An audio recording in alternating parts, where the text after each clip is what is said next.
ساحة للعلم كنا نلتقي والحب والإخلاص زاد قلوبنا نمضي إلى نور اليقين ونرتقي قمم الفلاح وتاجنا أخلاقنا. Assalamu alaikum wa rahmatullah, bienvenidos a Consultas Islámicas. Hoy estamos a jueves 27 de octubre de 2016, correspondiente al mes de Muharram, 26 de este mes de Muharram, el primero del calendario islámico. Y como siempre estamos de vuelta con ustedes, inshallah encantados de responder a sus preguntas que ustedes nos envían. Y para ello tengo el placer de dar la bienvenida a Mohamed Said. Salam alaikum wa rahmatullah. ¿Qué tal? Muy bien, Y a Tawfiq Shidadi. Salam alaikum. ¿Qué tal? Inshallah tienen las diferentes vías, como siempre, para hacernos llegar sus preguntas, sus dudas relacionadas con el fiqh. Son las siguientes: el número de teléfono, que es el 911730251, y también tienen el email, que es consultas@cordobainternacional.com, y la página de Facebook de Consultas Islámicas, donde nos pueden enviar por privado sus dudas. Hermanos, nos hemos quedado hablando esta semana de un tema muy importante, que son, digamos, los asuntos de las minorías musulmanas en países no musulmanes, lo que se llama fiqh al-aqaliyat o jurisprudencia de las minorías, ¿no? Algo bastante importante a tener en cuenta en ese ámbito, ¿no?, son el fatwa, las fatwas, que muchas veces vienen de países de mayoría musulmana y quizá en algunas circunstancias no son las más idóneas para los contextos socioculturales en los que vivimos y en los que coexistimos o convivimos también. Entonces, ¿qué podemos decir al respecto acerca de estas fatwas, opiniones jurídicas que quizá vienen de contextos ajenos? En el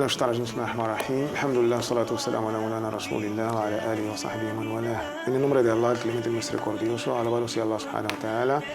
Paz y bendiciones sobre su último mensajero, profeta Muhammad, sobre su noble familia y sus nobles compañeros, y sobre todos nosotros que estamos siguiendo sus pasos hasta el día del juicio final. Amén. La verdad, el tema del fatwa es un tema bastante importante, un dato curioso que ya figura en el diccionario de la Real Academia. Sí. Esto ya que es algo importante. El fatwa, para definirla y para que nos entendamos todos, es la opinión del jurista, del mujtahid, del ulema, que domina más o menos las condiciones, y sobre todo dos que ya hemos señalado. Sí. Por conocer, digamos, las ciencias de Sharia, las ciencias religiosas, desde el fiqh, jurisprudencia, hadith, la sunna del profeta sallallahu alaihi wasallam, tafsir, la exégesis coránica, sus fundamentos, sus prácticas, y sobre todo la lengua árabe. Con esto ha sido el Corán revelado y es una condición muy importante para decretar una fatwa. Y por otra parte, digamos, el segundo pilar de esta fatwa es el conocimiento de la realidad geográfica, política, social, cultural, económica, religiosa. Eso quiere decir que inevitablemente la fatwa cambia dependiendo. Sí, sobre estos dos pilares, sí, conocimiento de la Sharia, de la legislación islámica, y por otra parte tenemos conocimiento de la realidad. Estos dos pilares son muy importantes a la hora de emitir una fatwa.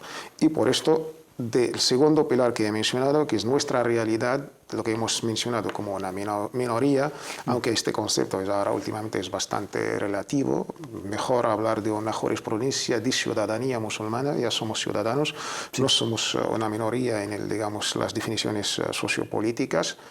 Y de ahí, pues, tener en cuenta digamos, este componente geográfico es muy importante a la hora de emitir estas fatwas. De ahí, pues, yo creo que es necesario tener, pues, centros de fatwa propios del propio país.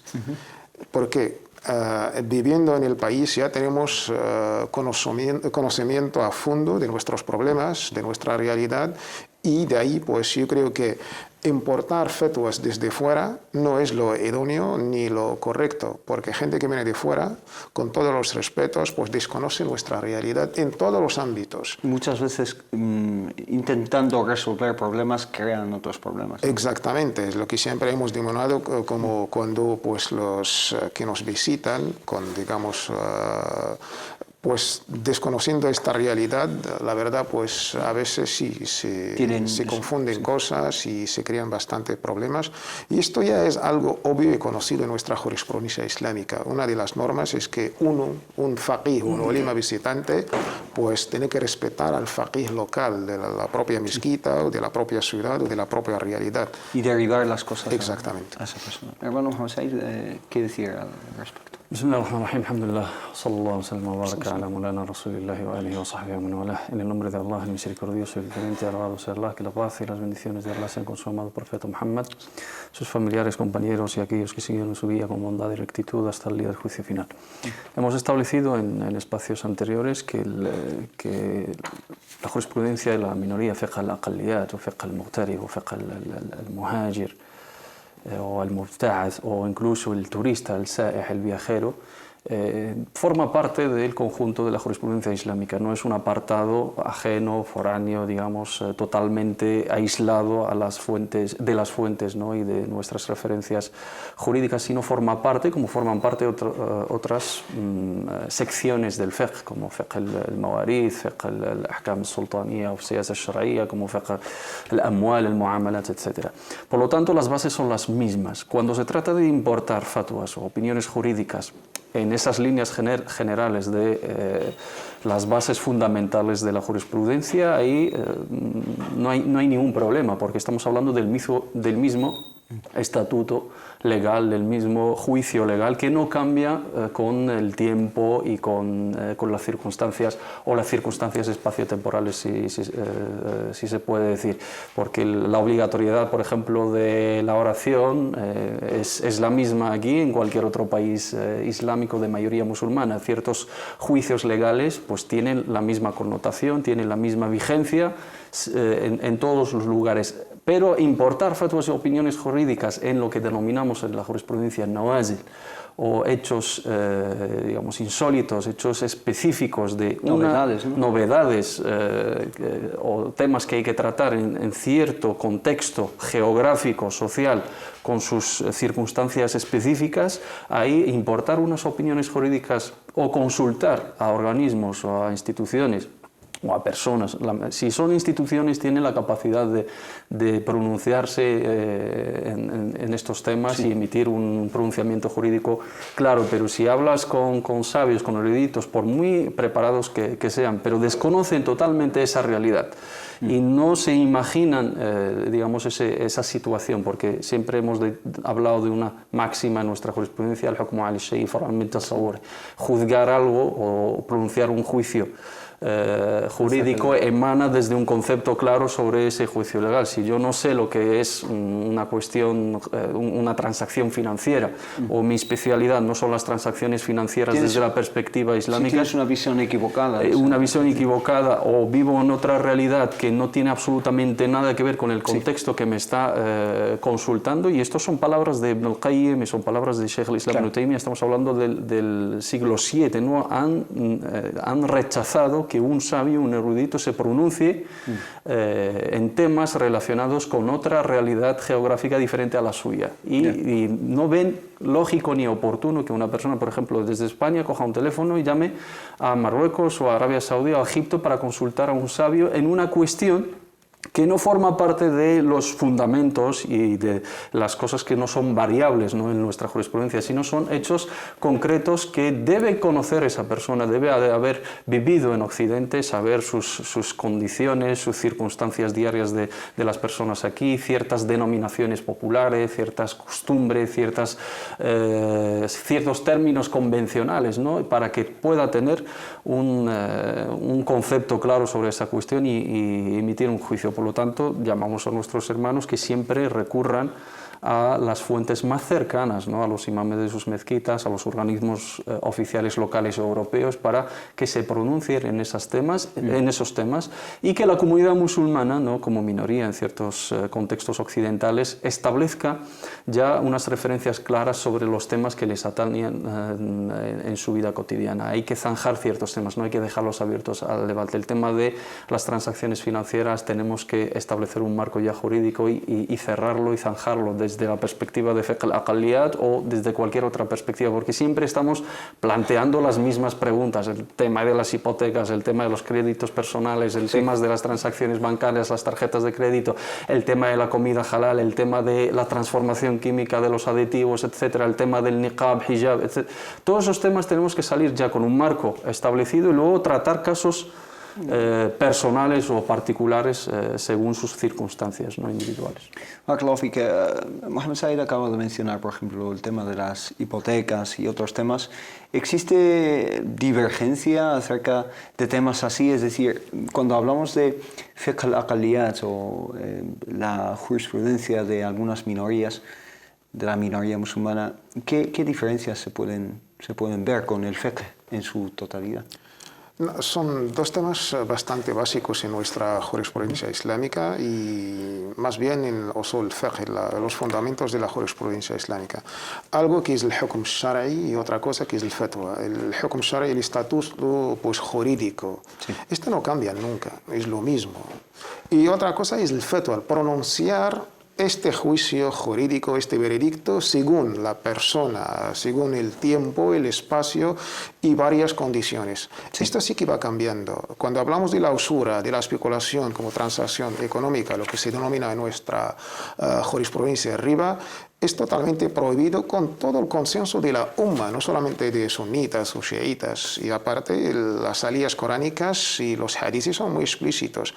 Luego, cuando hablamos de la fatwa, o lo que es tahqiq al-manat en términos jurídicos, adaptar el texto a el contexto de la persona, de la cuestión en concreto. Sí. Ahí sí que entra este ijtihad, este esfuerzo intelectual de cómo interpretar el texto coránico o hadith, o jurídico incluso, digamos, a esta cuestión que está en debate. Sí. Ahí entra pues la condición geográfica. Estamos en un país no musulmán, como una minoría, nos hace falta las instituciones islámicas, en este caso un banco que pues gestiona estas operaciones, transacciones respetando la sharia o digamos, las leyes islámicas y la condición económica de la propia persona. De ahí, pues en este caso, un ejemplo muy concreto y famoso que ha hecho bastante polémica, pues la famosa fatwa del Consejo Europeo de comprar pisos a través de una hipoteca bancaria.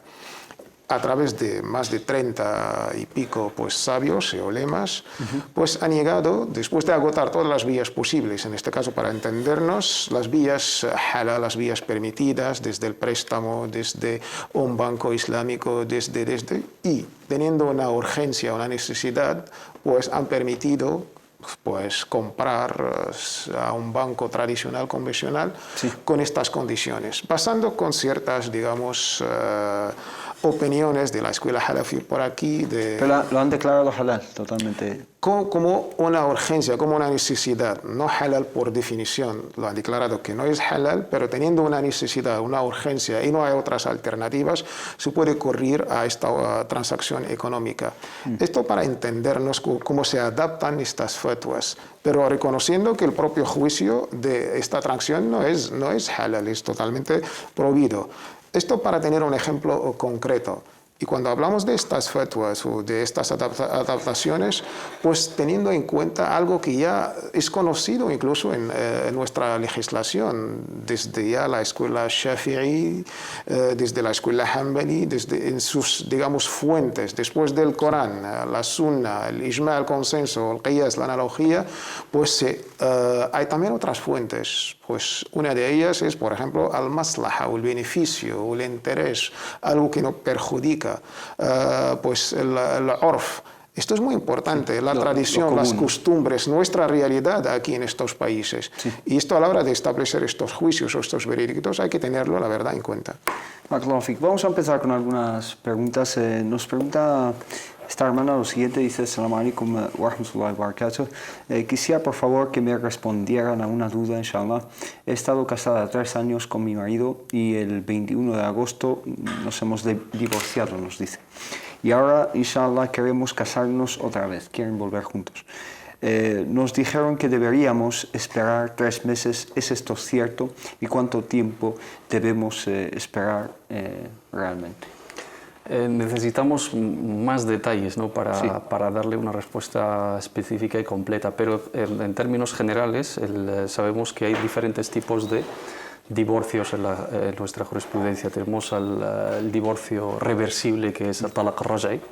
Tenemos talaq al-ba'in baynuna sughra, talaq al-ba'in baynuna kubra. Tenemos, damos por hecho que es raj'i. Sí, es raj'i porque o sea, que es reversible. Claro, si es la primera o la segunda, no han llegado al tercer divorcio, que ya es ba'in baynuna kubra, sí. Tiene lo que se denomina la idda, ¿no? Esa duración que establece la jurisprudencia para que en ella se permite volver con su marido sin digamos, establecer un acta matrimonial nueva, y si se sigue manteniendo, digamos, los preceptos del matrimonio. Ya sigue viviendo en la misma casa, le corresponde su manutención, le corresponde tal, puede estar a solas con su marido, sí. Puede devolverla en esa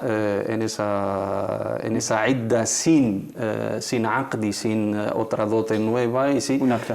Sin un acta, simplemente hay una divergencia en la cuestión del ishad, si es necesariamente aportar testimonios o registrar ese nuevo matrimonio, digamos, entre comillas, o simplemente que sea explícito el raj'a entre ellos. Sí, que si es el 21, no son 3 meses. 3 meses no es iddat al-mutallaqa talaq raj'i, no es la duración que le corresponde a la divorciada, sino son 3 periodos, periodos que varían en función de cada mujer. Pueden ser 60 días, pueden ser 60 y pico, pueden ser más de 3 meses. Es dentro de esos 3 meses, no que esperen 3 meses hasta no deben esperar. Ellos dentro de esos los 3 meses establecidos como días, 90 días, es en el caso de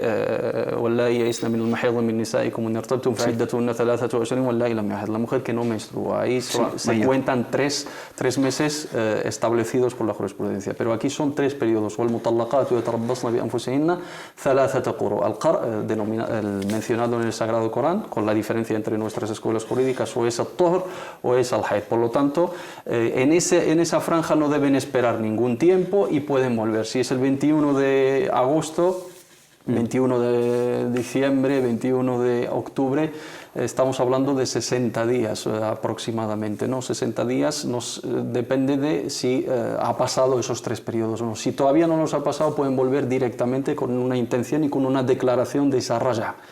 Y que preferiblemente, preciso, ¿no? Sí, hay también divergencia de opiniones entre nuestras escuelas jurídicas, pero el jumhur, la mayoría de nuestros sabios dicen sí, tiene que ser declarada esa intención y dejar claro la intención de volver entre ellos ambos y consensuarlo dentro de esa fecha. Si ya ha pasado el tema de 3 mudat, 3 duraciones o 3 periodos, aquí tienen que iniciar un nuevo matrimonio, una nueva acta matrimonial, con el wali, con el ishad, con el sadaq, como si vuelven a establecer un nuevo matrimonio, y se considera que ambos pues son personas totalmente ajenas y extrañas, en el sentido de que reinician o inician de nuevo una nueva relación. Pero si están todavía en la franja de la idda, puede volver a su marido perfectamente. No deben esperar a agotar esos 3 meses, porque no son 3 meses sino 3 periodos, como he dicho anteriormente. Eso dependerá de su caso. Si estamos hablando de unos 60 días o más de 60 días aproximadamente, si ya ha agotado la idda, inician desde cero, inshallah ta'ala. Inshallah. Amina nos pregunta acerca de la aqiqa. Dice, ¿tiene que ser el 7º día para dar nombre al recién nacido, o se puede esperar más tiempo? La aqiqa o sbu en el dialecto, pues es la fiesta que se hace para el recién nacido, como gesto de agradecimiento a Allah subhanahu wa ta'ala, glorificado sea, por esta dádiva. En la opinión, digamos, del jumhur, de la mayoría de las escuelas jurídicas, no es obligatorio la aqiqa, es una sunna, o una sunna, digamos, muakkada, confirmada. En este caso, respetando pues las escuelas jurídicas y sus opiniones, lo mejor sería pues en el 7º día, o en la 2ª semana, o en la 3ª semana. En este caso, la escuela maliki, después de 21 días, ya para ellos ya cae esta sunna, o esta aqiqa. Sin embargo, las demás escuelas, y es la opinión que yo me inclino, pues se puede hacer cuando pues uno disponga de, digamos, de su comodidad, de salud de la propia mujer, tiene, alhamdulillah, pues una intervalo que lo haga cuando ella se encuentra en condiciones óptimas de salud y económicamente hablando, inshallah. Hermano Hassaid, algo que... Sí, en la misma línea, la sunna de nuestro amado y querido profeta Muhammad sallallahu alaihi wasallam es en el séptimo día hacer esa ofrenda, ¿no?, en agradecimiento por el nacimiento del hijo y sacrificar, ¿no?, esa ofrenda. Si no es posible al séptimo día, pues la segunda semana, que son 14, si no la tercera semana, que son 21 días. A partir de ahí ya daría igual, según las condiciones económicas, circunstancias, trabajo, etcétera, de la familia, y cuando tengan los medios económicos. Si no tienen esa posibilidad, no están, digamos, faltando a una obligación, sino están en una tradición profética confirmada y muy recomendada, nada más. Que nos pregunta una hermana lo siguiente, dice: Assalamu alaikum, quería preguntar sobre si un hombre te pide matrimonio, pero ese hombre tiene una carnicería, la cual sabes que fue montada con dinero procedente del haram. ¿Qué sería lo mejor hacer en esta situación, ¿no? Dice: el dinero que recoja de ese negocio será siempre haram, aunque pase tiempo desde que ya no trabaja en este ámbito. No sabemos que islámicamente está totalmente prohibido, ¿no?, el basar nuestra actividad económica sobre medios ilegales o ilícitos, ¿no? Ilícitos en este caso, pues a través de su adquisición, a través de la actividad comercial, a través de trabajar en medios ilícitos islámicamente, sea por narcotráfico, sea por venta y compra de productos ilícitos, robos, expropiar pertenencias de otras personas, etcétera, robar, y luego basar una actividad económica y decir, bueno, el capital es ilícito, pero la actividad mía pues es una carnicería, una tienda, etcétera, y es un trabajo mío, ¿no? Estás basando todo tu trabajo sobre algo ilícito, por lo tanto la actividad que vas a tener posteriormente se basa sobre el haram, y es muy importante para nosotros los musulmanes que nuestro sustento sea lícito y sea halal, sea por medios permitidos y medios legales, y es uno de las puertas de la aceptación de nuestros dua con Allah subhanahu wa ta'ala, y de la otra manera es uno de los motivos de que nuestras súplicas, nuestras plegarias no sean respondidas por Allah subhanahu wa ta'ala. En este caso, este hermano sí sabe perfectamente, no sabemos el origen, ¿no?, de esa ilicitud, de ese capital. Si es dinero de alguien, pues que lo devuelva. Si sabe la cantidad sobre la cual ha basado sobre su actividad, pues que se deshaga de ella y la saque de su negocio y que prosiga con su actividad lícita y que done esa parte, y así vas a una persona que se va a relacionarse o a casarse con alguien que su sustento dependerá de una actividad haram, aunque sabemos que la máxima jurídica, el haram la yata'allaqu bidhimmatayn, ¿no? Digamos, la licitud, en el caso de la responsabilidad no jurídica, no puede ser compartida o no pasa a terceros, sino es de la propia persona, es responsable de su acto, pero aquí yo tengo constancia de que esa actividad es haram y me afecta en mi vida personal, ¿no? Por lo tanto, sería conveniente hablar con esa persona, exhortarle, aconsejarle de que corrija esa situación de ilegalidad o de ilicitud, y luego, inshallah ta'ala, que cuando las cosas se arreglen, que inicien su vida basada sobre un sustento halal. Que ponga como condiciones. Por supuesto, desde mi punto de vista, sí. Barakallahu, hermano Sofi, nos dice esta persona: ante todo quería darles las gracias a todos los responsables de Córdoba Internacional, pues a través de sus vídeos hemos aprendido a reflexionar e intentamos entrar en esta hermosa religión. Nos dice que alhamdulillah ahora es la mía. Es una persona que ha entrado al Islam. Ahora me gustaría estudiar los hadices. ¿Hay algún libro donde vengan recopilados, pero con comentarios explicativos? Porque para una neófita, una persona que ha nacido de nuevo en esta senda, como yo, es difícil entender su significado en muchos casos. Entonces, ¿alguna recomendación acerca de libros de hadith, ¿no? Sí, primero por nuestra parte también damos las gracias a nuestro querido hermano en este sentido, y bienvenido a esta gran familia islámica. Todos, alhamdulillah, somos hermanos y hermanas. Bien hecho, pues esto de estudiar la sunna de nuestro amado y querido mensajero profeta Muhammad sallallahu alaihi wasallam, en este caso los hadices, porque ahí está la praxis de nuestra amada y querida religión islámica. De los libros que yo puedo aconsejar, es el famoso Riyad Salihin, el jardín de los virtuosos o de los justos del Imam al-Nawawi. E incluso el propio Imam Nawawi, que es el autor, ha hecho pues, ciertos comentarios cortitos, pero bastante explicativos. Yo creo que es el mejor libro que puedo recomendar. Es un libro, alhamdulillah, que abarca casi toda la vida y todos los asuntos del musulmán, desde la parte ética, desde la parte jurídica. Lo aconsejo y alhamdulillah está, digamos, en el mercado, está en la web, se puede descargar. Y yo creo que es uno de los mejores. También, después de esto, es mi primera recomendación. Después le aconsejo también con los 40 Nawawiyya, del mismo autor. Y están comentadas, un comentario bastante, digamos, un nivel un poquito, no es básico, del Imam Ibn Rajab al-Hanbali, el Jami' al-Ulum wal-Hikam, el compendio de las ciencias y la sabiduría, que está también en castellano. Estos dos libros, yo creo, empezando primero por Riyad Salihin y luego con los 40 Nawawiyya, comentada por el Imam Ibn Rajab. Estos dos yo creo que lo pueden servir bastante, inshallah. Claro. Hermano Said, ¿algo en este sentido? Que sean traducidos y accesibles, ¿no? Por desgracia, las traducciones son pocas en castellano, hay que reconocerlo, y también que sea un lenguaje accesible, que no sea muy técnico para nuestros hermanos. Estas dos recomendaciones que dijo el hermano Tawfiq.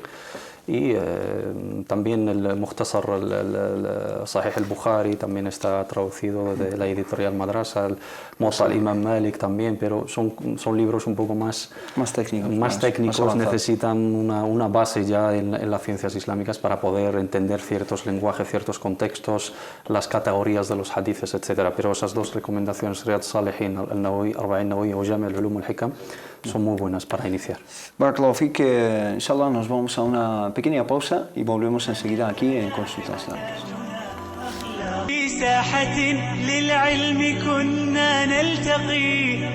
Assalamu alaikum wa rahmatullah, bienvenidos de nuevo a Consultas Islámicas. Vamos a seguir, inshallah, con algunas preguntas que nos llegan. Ana María pregunta lo siguiente, dice: Assalamu alaikum, tenía una pregunta. Somos una familia de 4 miembros y mi marido actualmente está buscando trabajo. Nuestra situación no es ni muy mala ni muy buena tampoco, alhamdulillah, nos dice. Sabiendo en qué país estamos hoy, estuvo su marido en una entrevista de trabajo después de varios meses parado y le preguntó el encargado si le daba al encargado si le daba 5 minutos para rezar el Fajr, ya que entraría inshallah a las 5 de la mañana. Según me contó, el encargado no puso ni buena ni mala cara cuando me lo contó.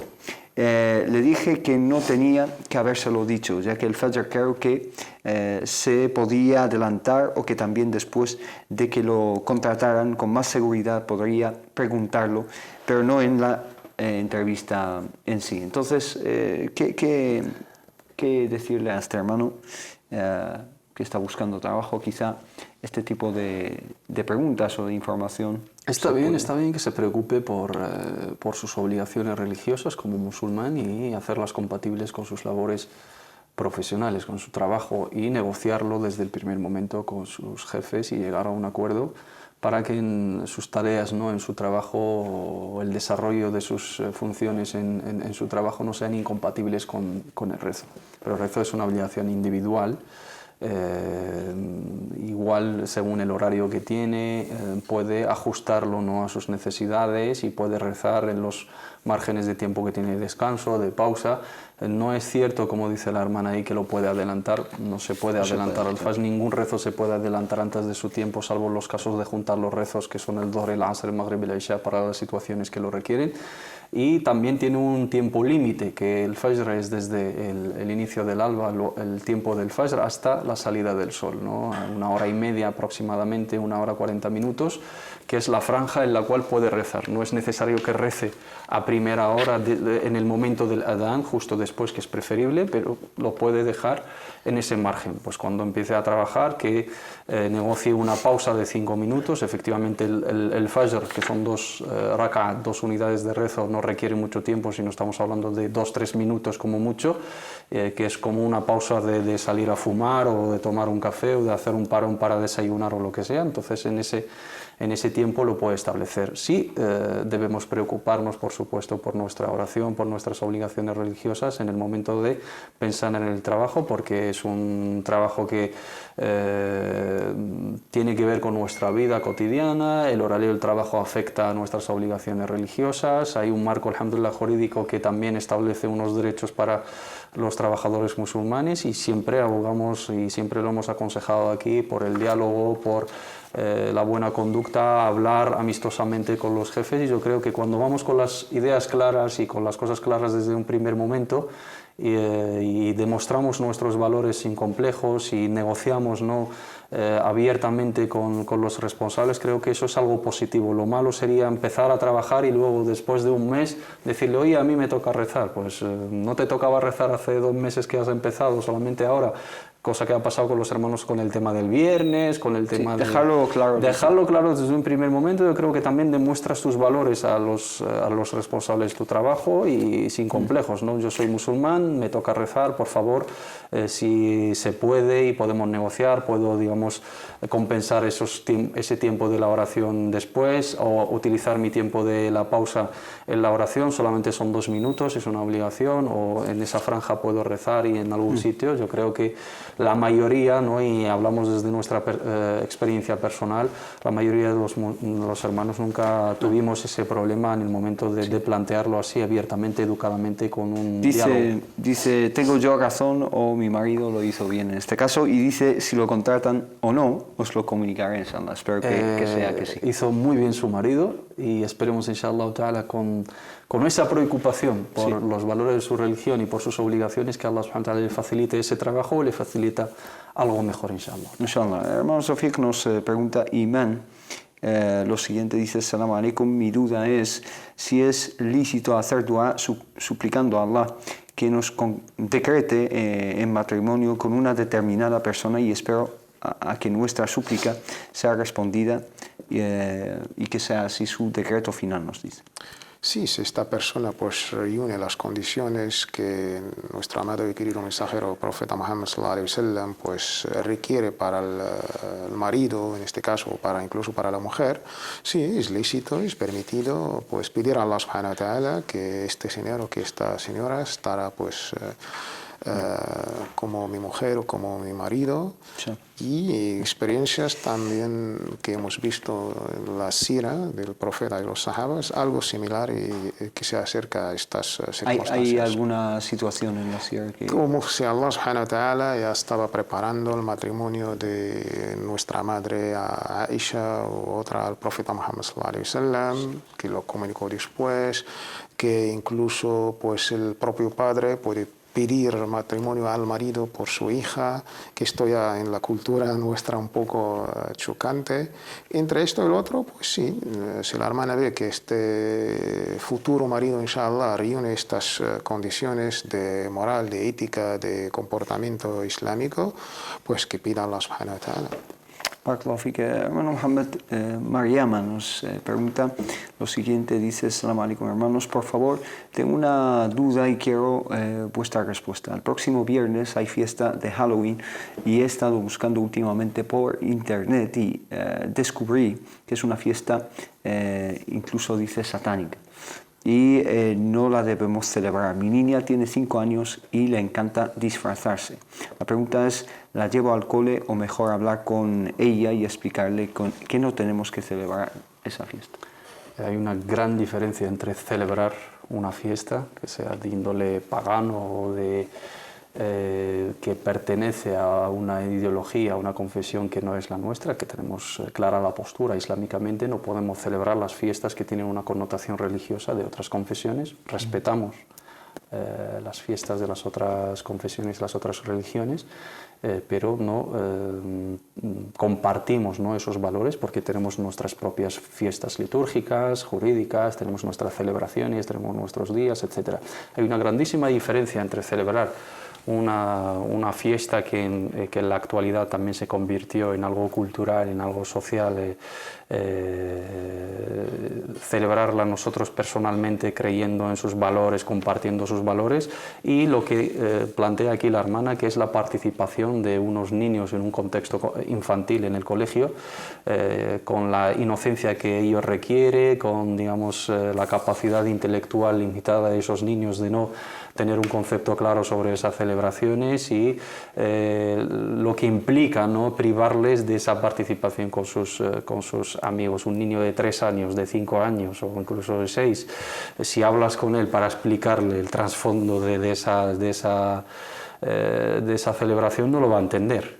Difícilmente lo va a asimilar como lo va a asimilar un adulto musulmán que tiene, digamos, la base de su creencia, de su dogma, de su fe, los límites que tiene marcados, etc. Un niño de 3 años lo que sabe es que la profe o el profe le ha dicho que tal día van a hacer una celebración y que todos los niños van a venir disfrazados y que tienen esa ilusión de participar en esa fiesta y tienen la ilusión de disfrazarse con esos personajes que ellos siguen en los dibujos animados de tal. Entonces, privarle de esa ilusión y de esa alegría y de esa participación inocente, yo creo que sería un daño a ese hijo. Cuando ya sea mayor, cuando ya tenga capacidad de raciocinio y pueda asimilar ciertos conceptos, por supuesto, tenemos la obligación como padres musulmanes de inculcarles a nuestros hijos, como tienen la obligación y tienen la plena, digamos, autoridad y el pleno derecho otros padres de otras confesiones de decirle oye, esto no pertenece a nuestra confesión,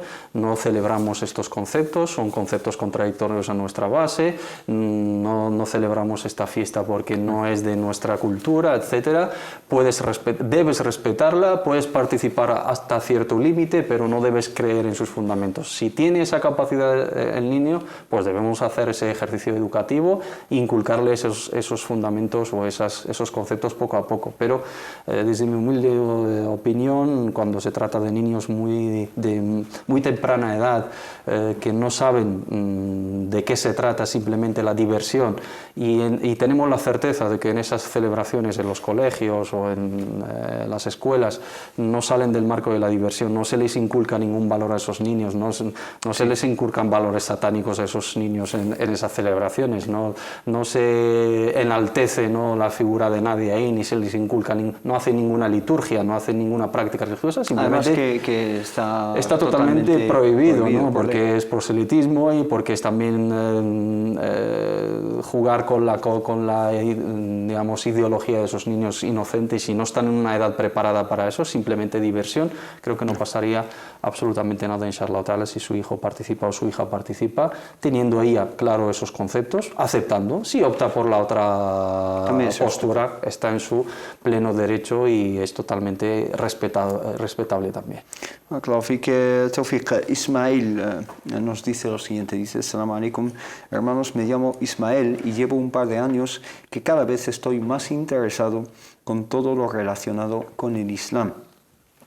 Me gustaría que me ayudases y me guiaseis para acercarme a Allah, y uno de mis objetivos principales es hacer la shahada, pero quiero estar completamente convencido porque es algo muy importante. Espero su respuesta. Atentamente, Ismail. Sí, esta decisión es sumamente importante, le atañe incluso para el resto de su vida. Aconsejamos al hermano que lo haga pues totalmente convencido, a base de estudios, sobre todo los básicos de los 5 pilares del Islam, de ahí donde están las prácticas islámicas, pero ante todo pues la fe, las creencias islámicas, en qué creen los musulmanes. Y me refiero a los famosos 6 pilares del imán, de las creencias islámicas. Y siempre acompañado con un buen libro de la vida, la biografía de nuestro amado y querido mensajero Muhammad, la paz sea con él. Con esto, yo creo que con estas 3 cosas tendrá más o menos la imagen bastante clara y sin ninguna coacción, entendiendo que el Islam no es solamente una parte espiritual, que es muy importante, pero también está su propia vida material. Con este equilibrio, el hermano debe entender nuestra amada y querida religión islámica y que no sea por una relación amorosa, es lo que vemos en la realidad. Es algo racional. Debemos ser sinceros, porque esto es algo pasajero. Que no sea algo emocional, sino simplemente... Exacto, algo sin ninguna coacción, basado. totalmente convencido, pero a base de estudios. El Islam, su primera ley es iqra, es bastante racional incluso. Leer, ¿no? Y que pregunta a su corazón. Lo más importante es llenar a su corazón y lo que se sienta a su corazón sobre la fe y las prácticas, y que, inshallah, pues bienvenido a nuestra amada y querida región islámica. Inshallah.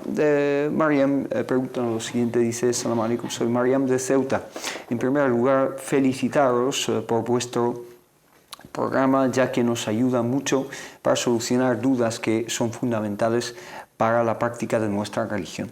Mi pregunta es acerca del zakat, el azaque, porque discrepo con mi marido en un asunto. Tengo una hermana divorciada y con 2 hijos que no trabaja y vive con mis padres. Es más, son ellos quienes la mantienen a ella y a sus hijos.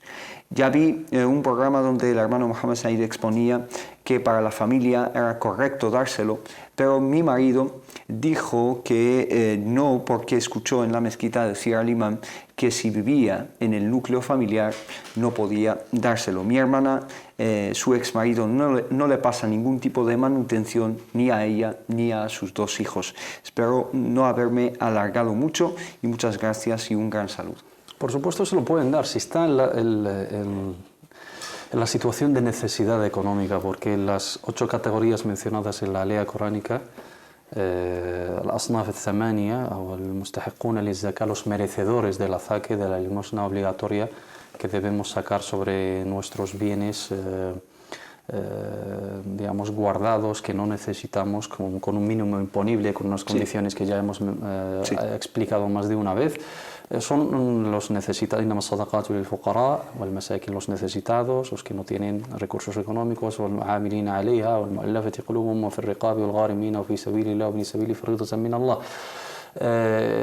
esas 8 categorías tienen que reunir esas condiciones de necesidad. El hecho de que sean familiares nuestros directos, eso les da un plus todavía, porque ayudar a una persona necesitada y encima es un familiar tuyo, pues tiene un doble efecto, una ayuda económica y también afianza esos lazos familiares, afianza esos sentimientos de fraternidad, de amor entre los allegados y los componentes de la misma familia. Solamente no se puede dar en el caso de que sea una evasión de la responsabilidad económica hacia esas personas. Ejemplo que hemos planteado más de una vez: un padre y una madre, pues que les corresponde mantener a sus hijos económicamente, ellos están en una situación de necesidad económica, pero viven con ellos, ¿no? Entonces les dan ese azaque para quitarse el cargo económico. En vez de pagarle, por ejemplo, su comida y sus estudios durante todo el año, le doy el azaque que iba a sacar para otra persona y así no gasto esos 1.000 euros o 2.000 euros que me correspondían. Lo mismo con los padres.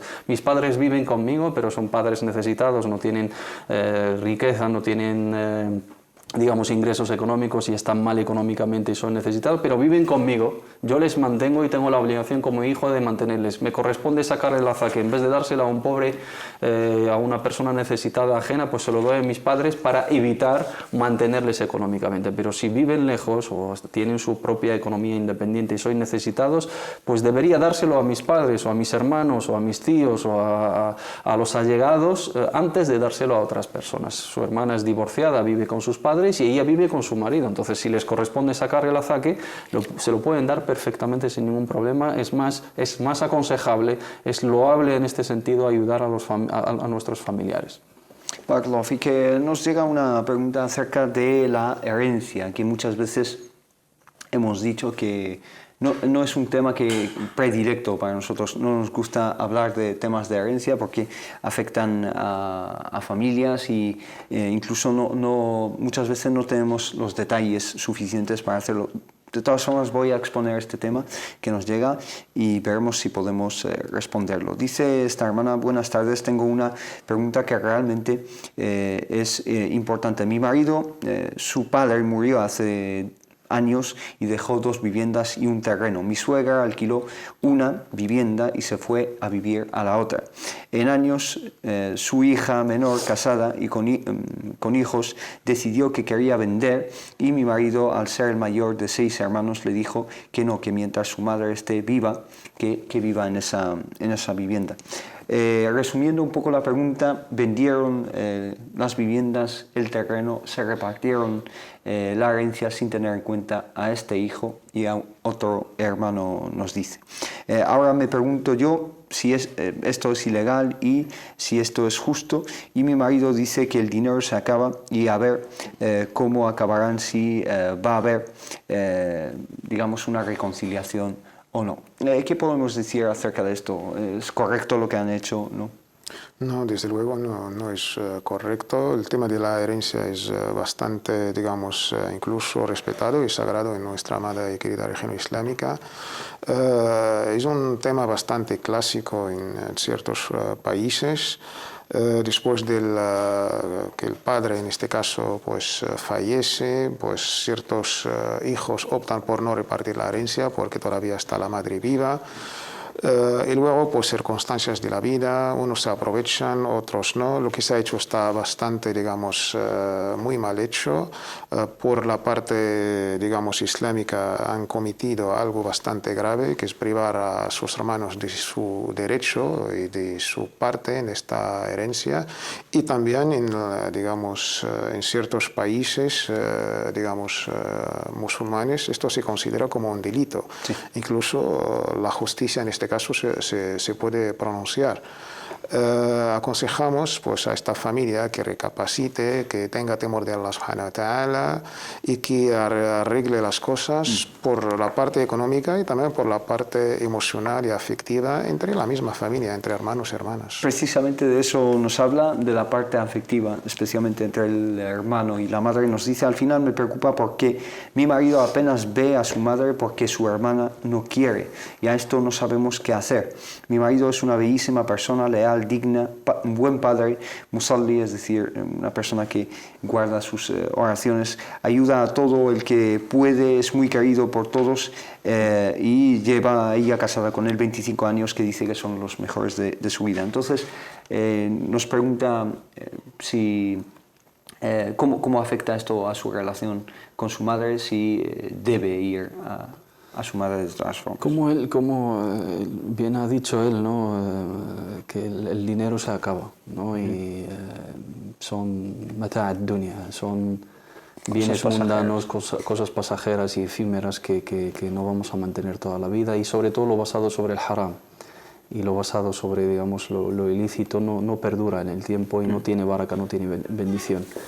Si no necesita ese dinero, yo le aconsejaría que ni siquiera lo reclamase, porque se trata entre su familia.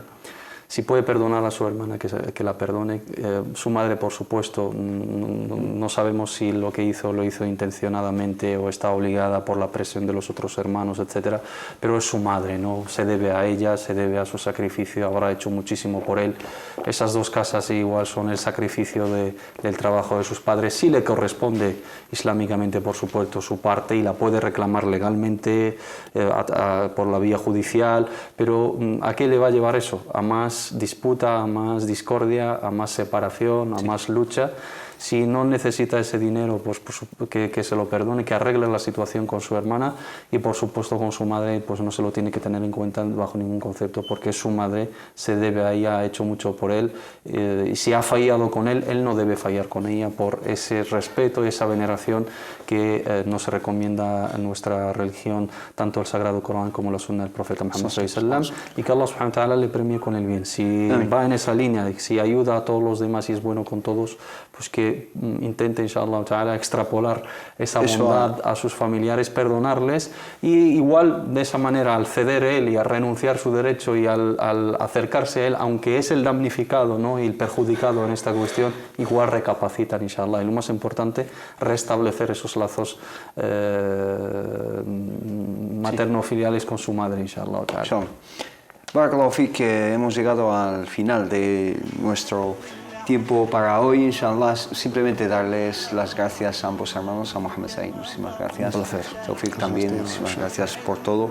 Inshallah, nos vemos el lunes que viene en Consultas Islámicas. Aquí tienen su espacio para mandar sus preguntas siempre que quieran. Inshallah, nos vemos entonces. Assalamu alaikum wa rahmatullah. Que la paz sea con todos ustedes.